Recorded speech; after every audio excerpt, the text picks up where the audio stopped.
మానవ సంబంధాలన్నీ ఆర్థిక సంబంధాలు అవుతాయని అంటారు. కానీ ఇప్పుడు జరుగుతున్న ఘటనలను బట్టి చూస్తే మానవ సంబంధాలన్నీ రక్తసిక్త సంబంధాలు అవుతున్నాయి. మరీ ముఖ్యంగా రక్త సంబంధికుల మధ్య జరుగుతున్న ఈ దుర్ఘటనలు మరింత ఆందోళనకరంగా మారుతున్నాయి. అందుకే ఉదంతమే అతిపెద్ద ఎగ్జాంపుల్.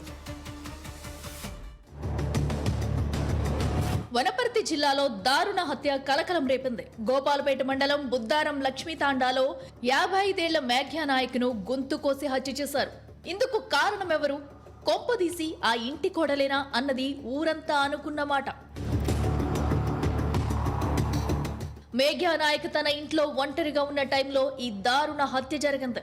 ఆదివారం మధ్యాహ్నం పక్కింటి వాళ్లు ఎంత పిలిచినా మేఘ్యా పలకకపోవడంతో లోపలికి వెళ్లి చూశారు. ఆయన డెడ్ బాడీ కనిపించడంతో ఒక్కసారిగా షాక్ అయ్యారు.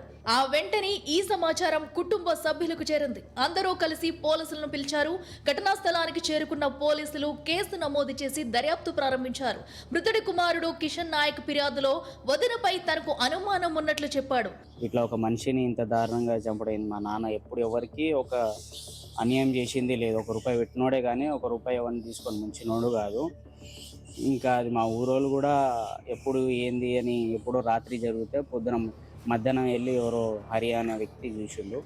వనపర్తి పోలీసులు మాట్లాడుతూ అనుమానితురాలని అదుపులోకి తీసుకుని విచారిస్తామని, ఆ తర్వాత పూర్తి వివరాలను చెబుతామని అన్నారు. మేఘ్యా అనే వ్యక్తిని 60 ఇయర్స్ అతను ఆ వ్యక్తిని దారుణంగా హత్య చేయడం జరిగింది. ఇట్టి విషయమై మాకు వారి యొక్క కుమారుడు ఫిర్యాదు చేశారు. దాంట్లో వారి యొక్క వదినమ మరియు వారి యొక్క బంధువుల మీద అనుమానం వ్యక్తం చేస్తూ ఫిర్యాదు ఇవ్వడం జరిగింది. ఈ కుటుంబంలో ఇప్పటికే ఎన్నో గొడవలున్నట్టు చెబుతున్నారు ఈ ప్రాంతవాసులు. మేఘ్యా కొడుకు కూడా తన వదిన మీదే డౌట్ ఉందనడంతో ఊరోళ్లందరూ అనుకున్నదే జరిగిందని ఆందోళన వ్యక్తం చేస్తున్నారు.